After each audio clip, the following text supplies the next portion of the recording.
tragedia, este asesinato, múltiple asesinato que sucedió en México, donde les contábamos un poquito ayer, antes de ayer, un tema que fue tapa de los portales en el mundo, el asesinato de 6 chicos, 3 mujeres, familia Levarón, una familia muy tradicional de esta religión, mudada de Estados Unidos a México. A partir de allí empezamos a hablar, por supuesto, del caso, contar un poquito. Nos interesaba saber qué pasaba en la Argentina. Así que aquí estamos. ¿Qué es 1920, 25, ¿no? Que llega a la Argentina. 1925 es la primera aparición de misioneros de la Iglesia que son enviados para comenzar a organizar la Iglesia en la Argentina. Así que en la Navidad, digamos, del 1925. Permiso. Adelante. El libro de Mormón, porque uno en realidad lo llama mormones, está mal llamado mormones. A nosotros nos gusta que nos llamen santos de los últimos días, porque así se llama la Iglesia, ¿no? Como se llama la Iglesia. De los santos de los últimos días. Pero tampoco nos molesta que la gente nos diga... ¿Quién era Mormón? Yo hago en broma, digo lo siguiente. Mucha gente me pregunta, ¿vos sos mormón? Y yo digo, no, yo soy Alfredo Salas. Mormón Claro. murió hace muchos años. Claro. Porque es una manera también de transmitir el concepto de que Mormón era una persona.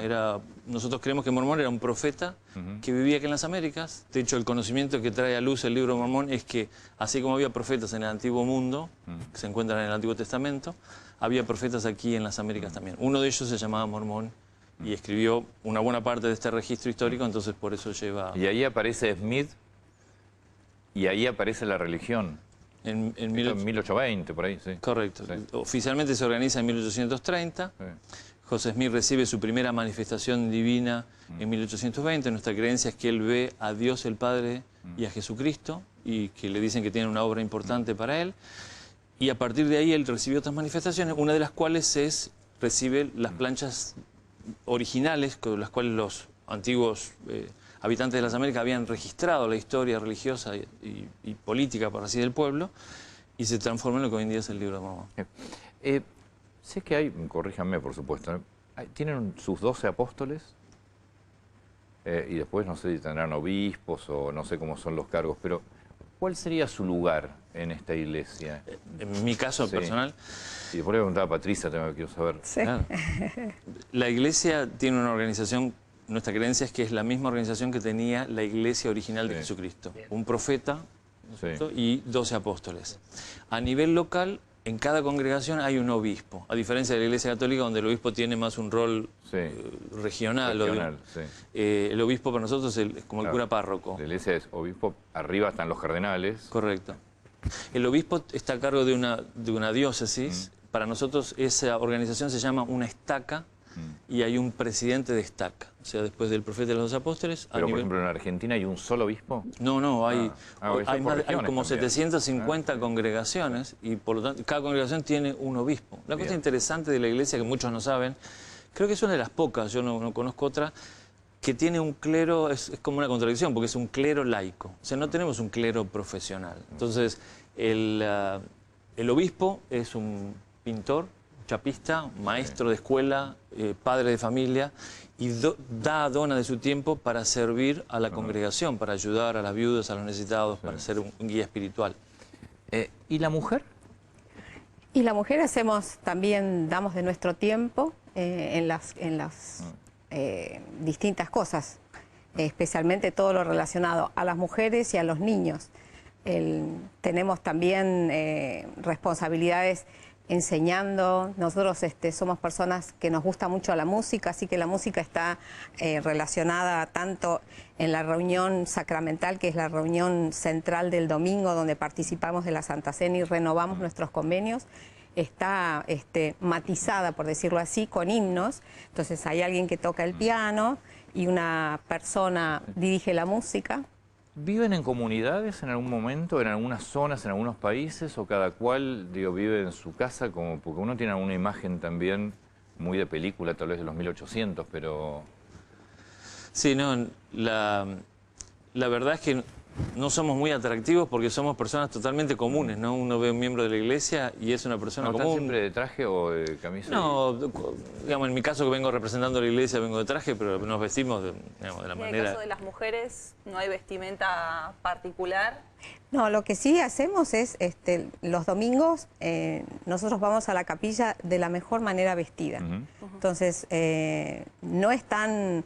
Una vez en la calle me dijo una señora, ¿por qué vas vestida así a la capilla, con una vestido o con una falda. Le digo, por un sentimiento de respeto, voy de la mejor manera que me representa a mí, lo que no significa que no haya mujeres que vayan... en otros tiempos la Iglesia Católica también tenía la misa del domingo, se ponían todo lo mejor que tenían, ¿no? También sobre todo en las localidades más chicas. En las localidades más chicas. Hablando de gente común, en la década del 80 aquí se popularizó el mormón por Claudio Borghi. Hoy lo vimos, lo escuchamos a Borghi por una noticia.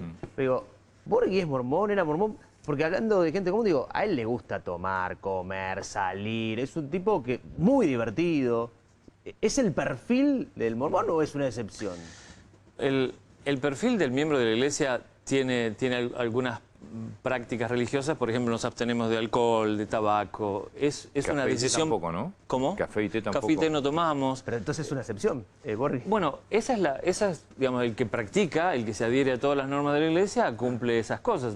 Hay miembros de la iglesia que quizás no cumplen con todo, como en todas las religiones, ¿no es cierto? El Vichy, Borghi, fue un miembro activo, hasta donde yo sé, de la iglesia en su adolescencia. Después, bueno, la carrera profesional quizás no le permitió seguir vinculado o seguir tan activo. ¿Jugaste al fútbol con él? Jugaba en la capilla ahí con nosotros. ¿Qué plantean? Hay una cuestión que siempre se da en las religiones. ¿Qué plantean ante la muerte los mormones? A diferencia de él, lo que quizás es mi religión, que es el catolicismo. ¿Cuál es nuestra Sí. visión de la muerte? Nuestra creencia es que nosotros somos hijos de Dios. Todas las iglesias creen eso. Sí. Pero nosotros creemos que el espíritu no se genera en el vientre materno. Nosotros creemos que vivíamos antes de nacer, que somos nuestra identidad, nuestra persona tiene un recorrido previo al nacimiento y no termina con la muerte. Entonces nuestra creencia es que las personas que fallecen, su cuerpo queda en la tumba, pero el espíritu sigue No, está bien, viviendo. pero vos, ¿Hacia el infierno? por ejemplo, el espíritu Alfredo, el espíritu Patricia, ¿qué pasa el día que no estén? ¿Sigue ese espíritu? Sigue viviendo. ¿En dónde? Bueno, nuestra creencia es que hay un lugar donde los espíritus de aquellas personas que han fallecido desde Adán hasta ahora viven. Está full ese lugar. Sí. Así es.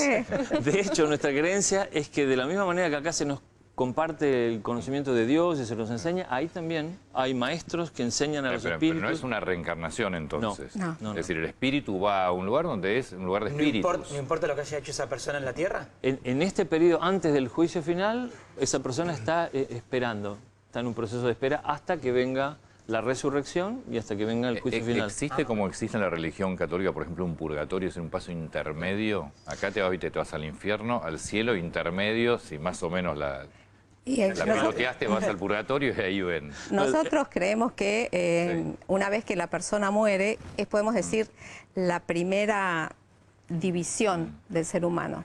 En el mundo de los espíritus existe lo que se conoce como paraíso para aquellos que vivieron de acuerdo a sus principios y a su conciencia y de acuerdo a los mandamientos o las enseñanzas de Jesucristo y de nuestro Padre Celestial, van a un lugar de descanso, el paraíso. La mujer muy religiosa trabaja o se dedica al hogar, a los hijos. Yo creo es decisión de cada uno. En el caso, por ejemplo, mío, yo trabajé toda la vida, tuve 3 hijas, así que trabajé hasta que me jubilé. ¿Son de la misma iglesia? Sí, mis 3 hijas están casadas, de las 3... entre las 3 tengo 8 hermosos nietos. ¿Y se casaron con miembros de la iglesia Sí, también? se casaron con mormones.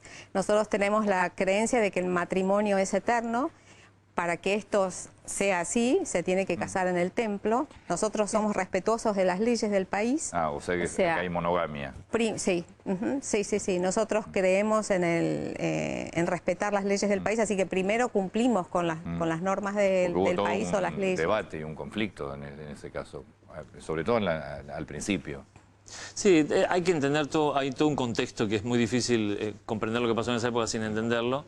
De hecho, en Estados Unidos en esa época no era no estaba prohibido el matrimonio plural y se practicó durante un periodo de tiempo. Hoy en día la postura de la Iglesia es monogámica absoluta. Se respeta la ley del país. Es decir, hay divorcio. Yo no sé si hay de la Iglesia de Jesucristo de los Santos de los últimos días. Por ejemplo, en países con el Islam. La postura de la Iglesia es monogámica absoluta. Listo, perfecto. De hecho está en las escrituras de esa manera. La arquitectura tiene algún simbolismo especial. Los templos son muy lindos y son impresionantes. Aquí creo que en Salt Lake City hay el central, que es una cosa impresionante. ¿Tiene alguna significación o es porque estéticamente lo deciden así? Tenemos dos tipos de edificios. Las capillas, que son las que la mayoría de la gente debe conocer en sus vecindarios y... Hay muchos, hay más de 500 edificios como esos en todo el país. Pero hay solamente 2 templos en la Argentina, el que está en Ezeiza y uno en Córdoba. Una cúpula de oro impactante. Bueno, ¿o no es de oro? No es de oro, todo el mundo piensa. En realidad tiene una pintura que tiene algún pigmento de oro para preservar el brillo, pero no es de... Eso pasaba por ahí. Ese que está sobre la autopista. Sabemos que hay gente que quería apoderarse del... A mí me llamó mucho la atención esta, no sé cómo se le llama, pero cuando van creciendo los jóvenes hay 2 años que salen a misionar, no sé si es la palabra. Es correcto. En esos 2 años, ¿solamente se pueden comunicar por mail con la familia? No, tienen otras alternativas. Ahora con todas las herramientas modernas pueden comunicarse. Al principio no tenían. Bueno, cuando yo fui misionero teníamos solamente las cartas, así que yo escribía a mis padres y la respuesta de ellos venía como 3 cartas después. Y es ahí, porque muchas veces que vemos a miembros de su iglesia caminando, que siempre van de a 2, es eso, ¿no? Ahí están misionando. Correcto. Mucha gente asocia que esos son los mormones. Dicen, ahí están los mormones. No, los testigos de Jehová pueden ser, pero también hay diferencia la vestimenta más. Sí. Nosotros les llamamos los misioneros. Supuestamente los mormones somos todos los miembros de la iglesia. Los misioneros en realidad es una cosa maravillosa.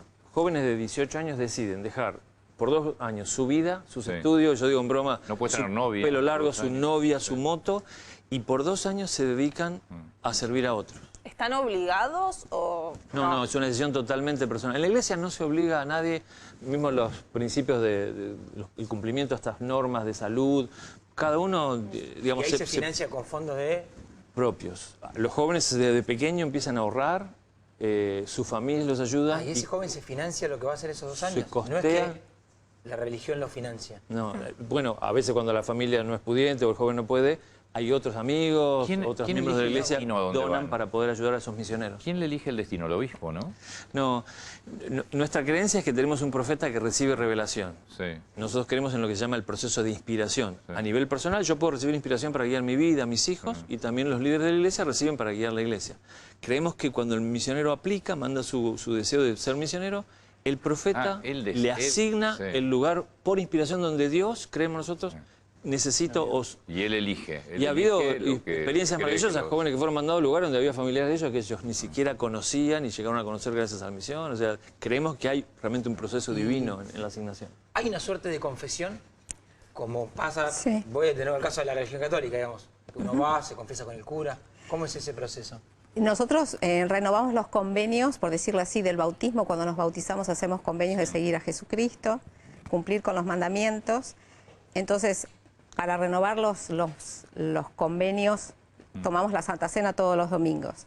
En el caso de que se quebrantase una ley superior, debe dirigirse la persona al obispo, ¿no es cierto? Y confesar, por decir de alguna manera. Que esa confesión después se paga con rezar, ¿con qué? Puede ser, por ejemplo, puede ser con que no pueda tomar la Santa Cena por un tiempo. Depende de la gravedad de la situación, ¿no es cierto? La confesión para nosotros es una confesión diaria a Dios, es una relación personal nuestra con Dios, pero cuando hay faltas más importantes, la confesión es al líder eclesiástico. ¿Y los 12 apóstoles? ¿Cuál es el rol? Como decía antes, es el mismo rol que tenían en la iglesia original de Jesucristo. Los 2 apóstoles en la iglesia original de Jesucristo eran misioneros, básicamente. O sea, lo que tenían que la misión era llevar la palabra de Dios. Es exactamente el mismo rol. Ellos viajan por todo el mundo, están permanentemente supervisando la iglesia, misionando, estableciendo la iglesia en nuevos países, en nuevos lugares. ¿Se eligen? ¿Cómo se eligen? Nuevamente, por inspiración o revelación. Lo elige en cierta manera Jesucristo y le inspira al profeta. ¿Pero quién le da el cargo? el profeta y también después el resto del quórum de los 12 apóstoles. Son apartados como autoridades, como apóstol, la primera presidencia y el quórum de los 12, ¿no es cierto? Y una cosa interesante que mucha gente se pregunta, ¿cómo es el gobierno? ¿Cómo se elige? Bueno, se elige un apóstol por inspiración. El profeta es que tiene la atribución de recibir revelación y llamar a un apóstol. Lo interesante es quién llega a ser el profeta. En otras organizaciones hay una decisión colegiada o hay una votación. En este caso llega a ser el profeta el que sobrevive en antigüedad en el cargo, no en edad, a todos los demás. O sea, que la condición para ser profeta... ¿Dónde está físicamente? La cabecera de la iglesia está en Salt Lake City, en el estado de Utah, en los Estados Unidos. Pero ellos, la verdad, que viajan por todo el mundo. Su residencia permanente está ahí, pero... Y una última pregunta. ¿Cómo se financia la iglesia? Porque la iglesia católica se financia con aportes de los fieles, de la empresa, y después con cantidad de negocios que ya generó a través de sus inversiones. Una cosa interesante, la iglesia no recibe aportes ni acepta contribuciones de ninguna institución, de ninguna organización, de ningún gobierno. Se financia con las donaciones de los miembros. Nosotros creemos en una ley que está en el Antiguo Testamento, que es la ley de los diezmos. Entonces los miembros que tienen, otra vez es una adherencia a una decisión personal, los miembros que deciden, que quieren recibir las bendiciones que nosotros creemos que vienen de pagar los diezmos. ¿Y quién administra? ¿El obispo? La administración de los fondos en la iglesia es un tema muy serio, muy organizado, muy delicado. No lo administra el obispo las donaciones. Se administra de una manera mucho más organizada. Hay auditorías. De hecho, el desmanejo de fondos en la iglesia podría ser la causa para que un obispo sea excomulgado, por ejemplo. Eso es un tema muy serio. El único fondo que administra el obispo es las donaciones que hacemos. Todos los meses ayunamos. Una vez al mes nos privamos. Y ese dinero que no nos alimentamos nosotros, lo entregamos al obispo y él administra ese dinero para atender a las necesidades de la congregación. Una familia que se quedó, el esposo está enfermo, una viuda que necesita un remedio y no tiene cómo conseguirlo. Entonces, de esa manera, la congregación tiene un fondo con el cual asiste a los pobres y necesitados. Nuestro deseo es que, a través de ese principio, que es un principio espiritual, el ayuno, también hacemos una contribución con los que más necesitan. Una última pregunta ahora sí. ¿El templo de Ezeiza, del que está camino a ir, es para todos? Hablamos de capillas y templos. Las capillas son lugares abiertos a la comunidad, de hecho se hacen donaciones de sangre. El templo, para poder entrar al templo, uno tiene que tener un nivel de dignidad personal. Pero ¿por qué? Porque para nosotros el templo es como un destino. Nosotros nos preparamos, queremos estar en comunión con Dios con una dignidad de poder entrar al templo. Entonces, aún a veces ni nosotros mismos como miembros de la iglesia podemos entrar. Requiere una preparación. No hay nada secreto. De hecho, cuando la iglesia dedica un templo, lo primero que hace es abrir las puertas para que toda la comunidad pueda entrar y ver. Lo que pasa es que se realizan, para nosotros es sagrado. Entrar al templo es como entrar en la casa de Dios y nosotros nos preparamos en dignidad para entrar en ese lugar que es sagrado. Muy a semejanza de lo que hacía el pueblo de Israel con las ordenanzas del templo en el Antiguo Testamento. Patricia, muchas gracias por la visita. Gracias a usted. Muchas gracias. Al contrario, gracias a ustedes. Gracias. Bueno, nos vamos. 6:28 mañana, como cada mañana nos encontramos aquí en América. Se quedan con Involucrados.